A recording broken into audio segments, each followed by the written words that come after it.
abdi bade nampilkeun diantara Sunda anu temana ngajaga bumi.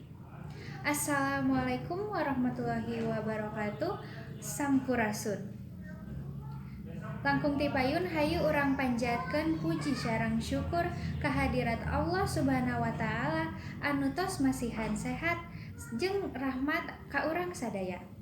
Sholawat sinareng salam oge hayu urang haturkeun ka junjungan arurang sadaya Habibana wa Nabiyana Muhammad sallallahu alaihi wasallam. Ka kaluargina, ka kerabatna, jeung mugi-mugi dugi ka urang salaku umatna. Hadirin sadaya anu dipikahormat, dina waktos ieu abdi bade nyampaikeun biantara anu temana ngajaga bumi urang sadaya. Sakumaha urang parantos terang, beuki ka dieu bumi urang teh beuki ruksak. Seueur pancemaran sareng karusakan anu kajantenan di bumi. Karusakan eta teh ngagaduhan pangaruh anu parah pisan kanggo sadaya pangeusi bumi. Es di kutub mulai ngalebur, ozon nipisan, laut ge dieusian ku sampah.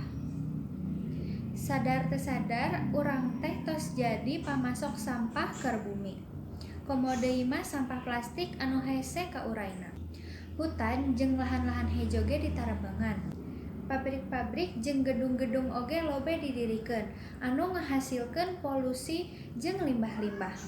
Urang salaku jalma anu hirup di bumi kedah tiasa miara sareng bertanggung jawab ngajaga bumi urang. Nyalametkeun bumi atawa ngajaga bumi teh kadengena hese pisan. Padahal mah urang tiasa ngajaga ku ngalakukeun hal-hal sederhana. Contohna entong ngebuang sampah sembarangan sareng daur ulang eta sampah. Pareuman lampu sareng alat-alat elektronik lainna upami henteu dianggo pikeun ngahemat listrik sareng ngirangan gas CFC. Ganti serotan plastik ku serotan stainless sareng bawa botol minum sorangan pikeun ngurangan limbah plastik. Bersepeda atawa ngangge transportasi umum pikeun ngirangan polusi udara. Anu pasti mah melak tangkal sareng ngalakukeun penghijauan kanggo ngabersihan polusi udara jeung nambahan oksigen di bumi. Hal-hal anu urang anggap enteng eta teh bisa berpengaruh pisan ka kaberlangsungan kahirupan di bumi.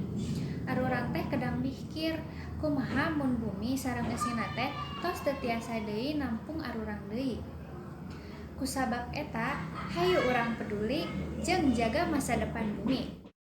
Saderek sadayana, panginten sakitu wae biantara anu tiasa abdi sampaikeun. Mugi-mugi biantara ieu ngagaduhan mangpaat ka sadaya. Hapunten upami aya kalepatan dina kecap atanapi tina panyampaian abdi. Hatur nuhun kanggo waktos anjeun sadaya, mugia urang sadaya tiasa teras miara jeung ngajaga bumi.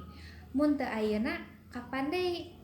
Wassalamualaikum warahmatullahi wabarakatuh. Sakitu wae biantara ti abdi, hapunten upami loba kalepatan. Wassalamualaikum warahmatullahi wabarakatuh.